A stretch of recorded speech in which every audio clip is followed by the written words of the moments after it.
What's up, Creed? JJ here, doing another cigar review. Today's review is the Oliva Serie in Churchill. Size is 7 inches by 50 ring gauge.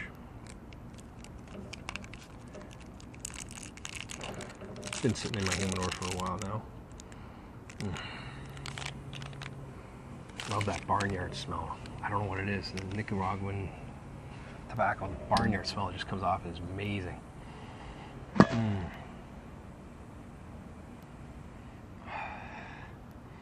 Gets really hay-like up here and then down near the foot where it, oh, it's so sweet. Anyway, time to cut it, toast it, get to know it.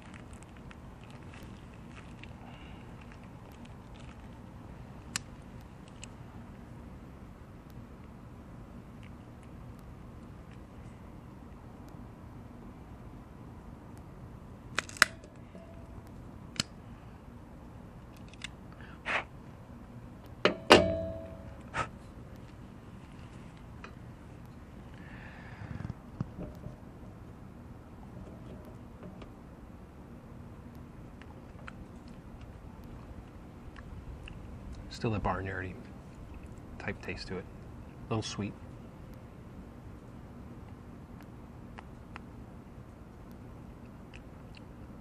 The filler on the tongue is, there's no tang or zing or anything like that.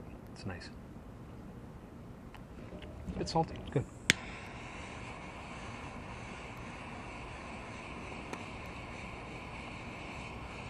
Another gorgeous day. Weather's been good to us.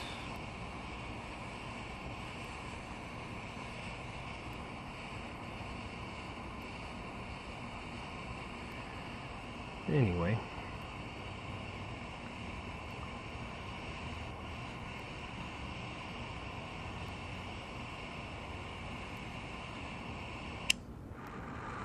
things have been crazy busy. Haven't been able to do much. Seems like everybody else's plans get done except my own. Such is life.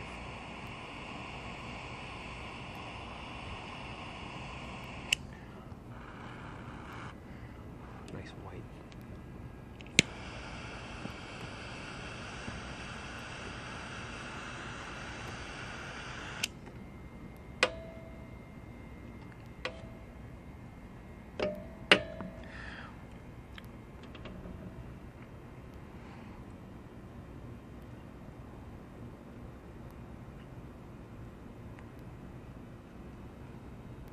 Nice draw.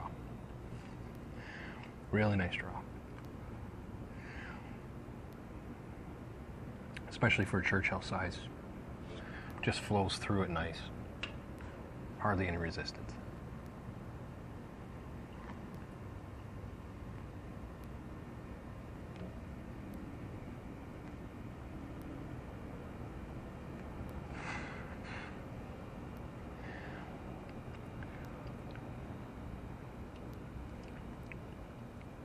Got that hay, earth, touch of leather, salt.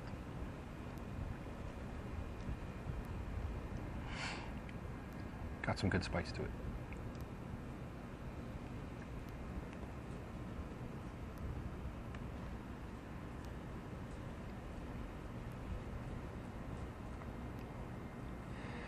Peppery through the retro.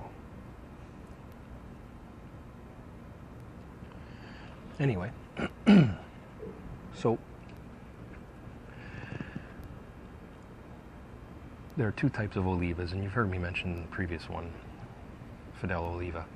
He has no affiliation with the Oliva cigar company, different family altogether. These are the Olivas that grow, yes, and brokerage, yeah, and they also manufactured for their own and others. Fidel Oliva and his family, pretty much strictly farmers.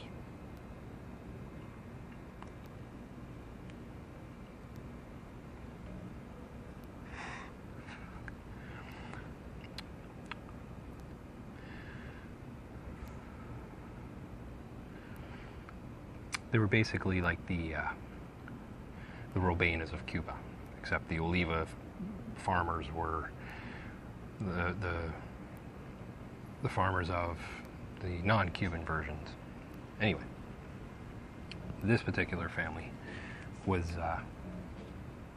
it all started back with Mellow.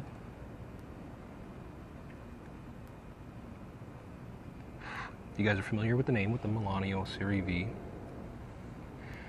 Well, Mellow Oliva was a grower in Cuba back in 1886, and he put that on hold to go fight for the War of Independence for Cuba.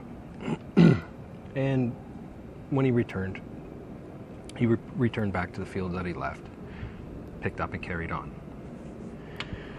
And some years later, 1920s,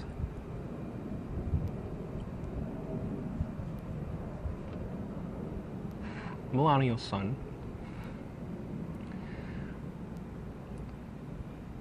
Facundo, I'm not sure the pronunciation, don't shoot me. Facundo and his son took over the farm. His son's name was Gilberto. Now, when it was time for Gilberto to take the reins, he decided to stop farming altogether, focused on being a broker, tobacco broker.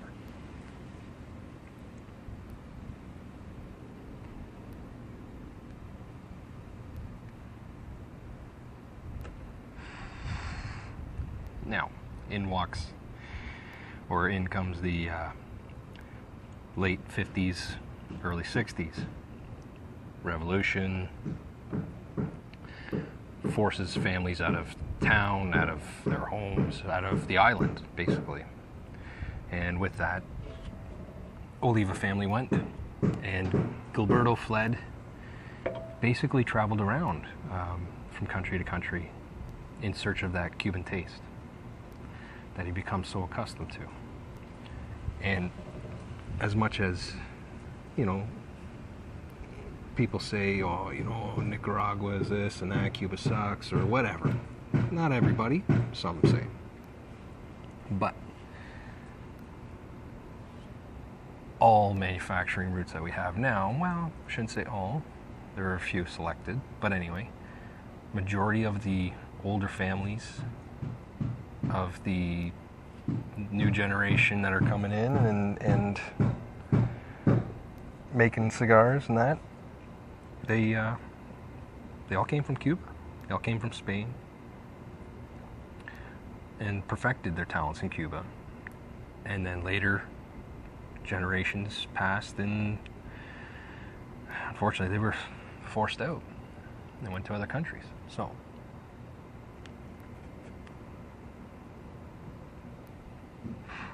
Gilberto finally settled in a country called Nicaragua. Built a good life there, started his own business in 1969. And then later on,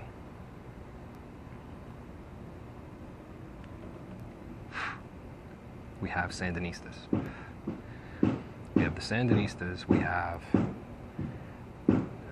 their revolution happening and their cause, again forcing others to flee, leave country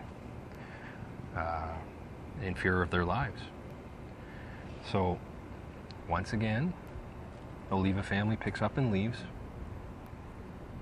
and then Gilberto continues to plant Cuban seed, and again has to start business up. So he eventually returned and found himself back into Nicaragua. There was the embargo that was done on Nicaragua that a lot of people don't know from the States. So like Cuba had the embargo, Nicaragua did too. After that was lifted, Gilberto went back to Nicaragua, 1995. And him and his son, Gilberto Jr., opened up the Gilberto Oliva Cigar Company.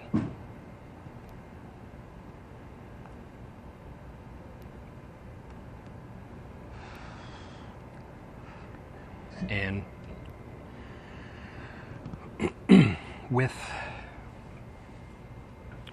that, shortly after, it just became the Oliva brand, or the Oliva brand that everybody now is familiar with.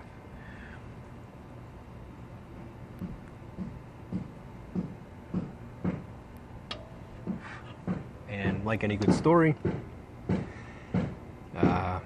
tragedy would strike once again.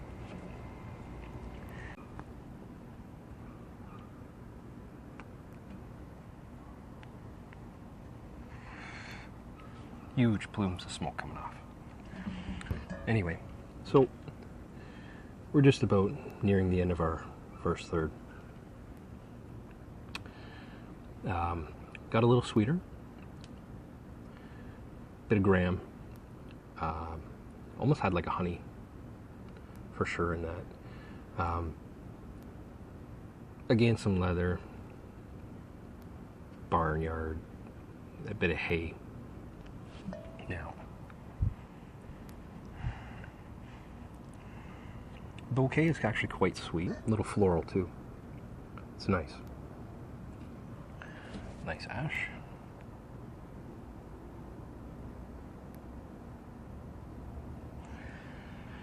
So,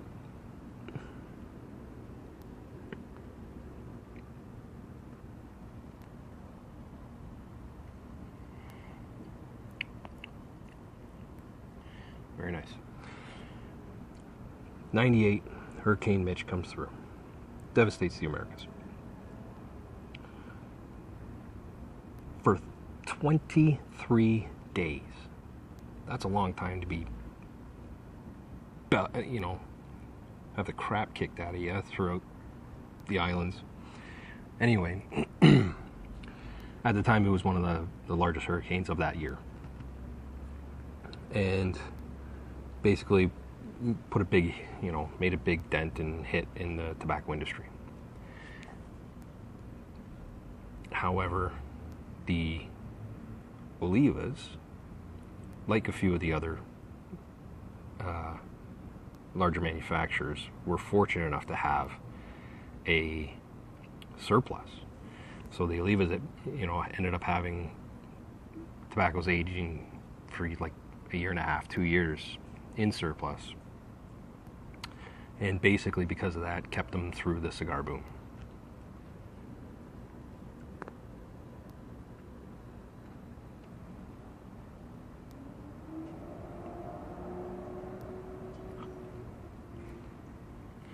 Some pepper. Bit of bread. Kind of like a baking bread. So, anyway, from that, because of that surplus, they were able to meet the demands of other customers that they were manufacturing cigars for, as well as their own. But a lot of the other little smaller brands that were relying on some of these other smaller farms to produce and manufacture their cigars, unfortunately dropped out of existence. Forever, or even for a short time, until they got back on their feet and found other means. So I'm gonna ash this. I think it's good. Don't want it to drop on my lap.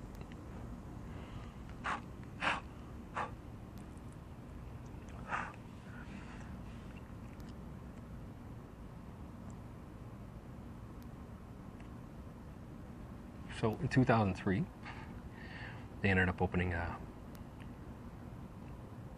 cigar factory in Nicaragua. And come, I think it was 2005, basically 2003. No, it was in 2005. they ended up producing something like 6 million cigars per year of their own. And 4 years later, following, doubled that easily. So in 2006, they came out with the Oliva Serie V. And 2008 really escalated the company when the Serie V and Oliva's name hit in the top best rated cigars in Cigar Aficionado for 2006 or 2008.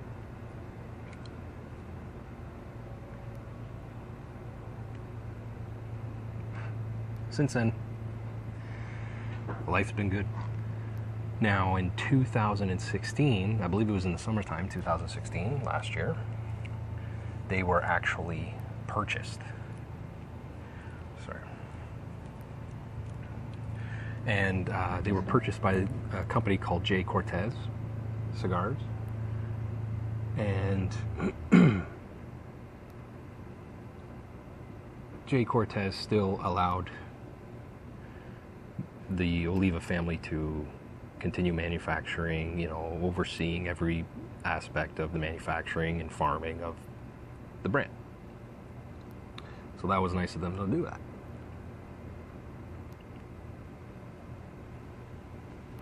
Which is good, because basically the only thing that changes is just the name, the ownership's name. So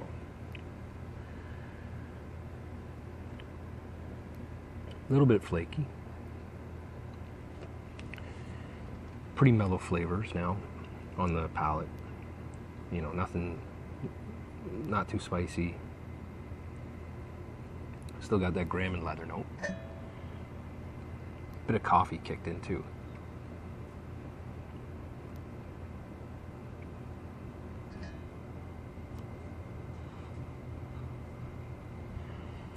So that's pretty much the history of Oliva. Cigar brand, anyway. Anyway, I'll be back at the end of the second and give you my thoughts on that and what flavors came through. See you then. So, we're pretty much at the end of the second. Just nice, mild notes of cedar.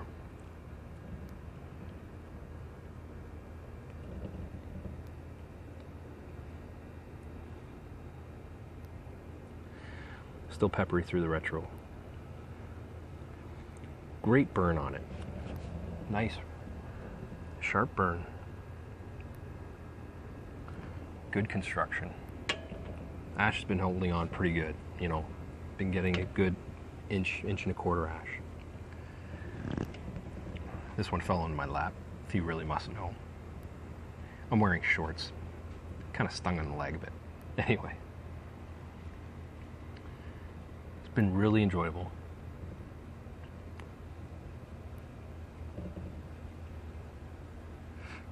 Medium body. A little bit of strength.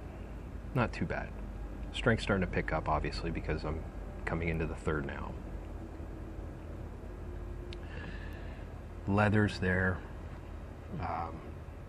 The barnyard kind of hay has subsided now, and just a coffee notes kicked in and some sweetness, pretty much from that graham flavor note that's coming through.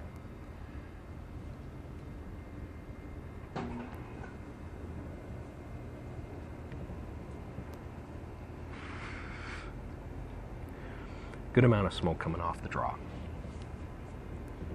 Been chewing on the end. Construction's held up pretty good. Always had a good tight wrap on it. Slide that band. Keep it on there for a while. Anyway.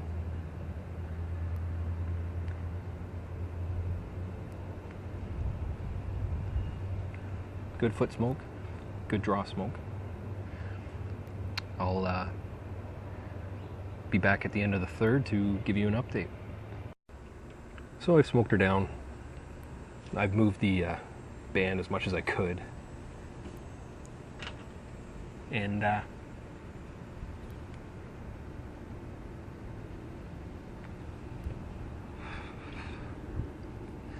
the ash had fallen off. Luckily I was over the ash tree when it happened. But again, it got up there.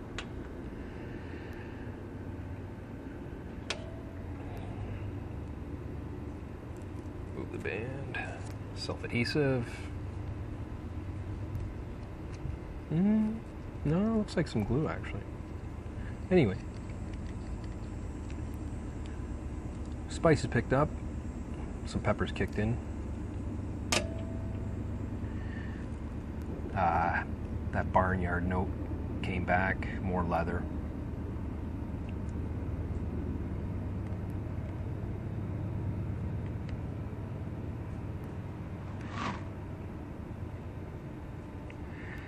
This guy's about 2 years old. Wouldn't mind picking up a box. Come in boxes of 20. Definitely a nice cigar.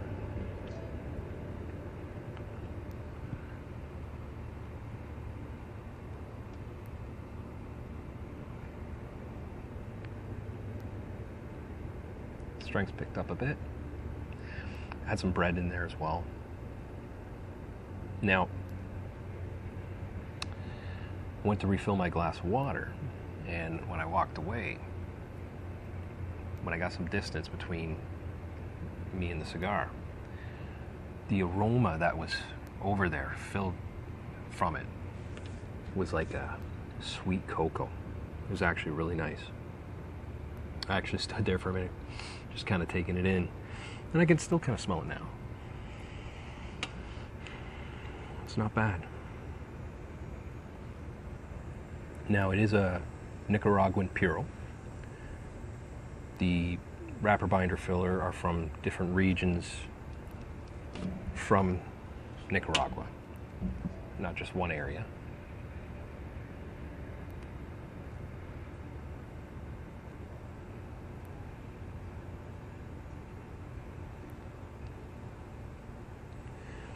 Definitely medium body.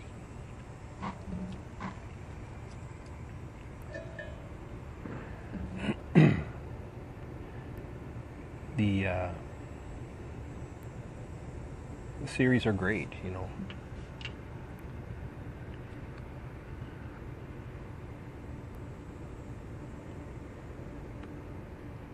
I think the Mellow was the only one I haven't actually had from Oliva. Had the Serie V, the O, the G. Actually, I did enjoy the G Perfecto, like the Figurado, double Figurado. That one was nice. That was really good. I definitely enjoyed the second. The first was okay. The second was really good. The third, as per usual, it's the build-up, right? So strength has picked up a bit.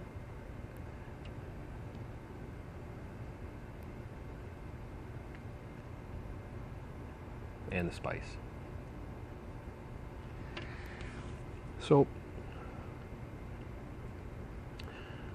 definitely worth getting a box, I think. It's a good, enjoyable cigar. If you have the time, go for the Churchill.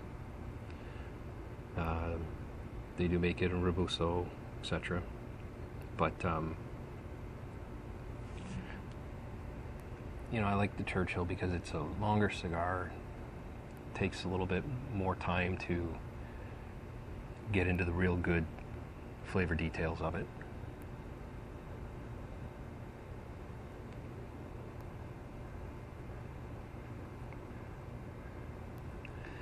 Anyway, so with that being said, it's a good cigar. Really enjoyed it. Burned well. Great construction.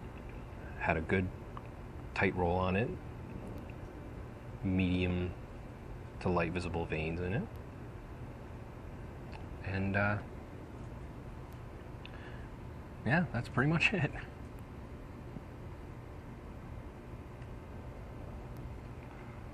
This has been the Oliva Serie O in Churchill. JJ with Cigar Creed. Don't forget to click like, subscribe, join the Creed, comment, share.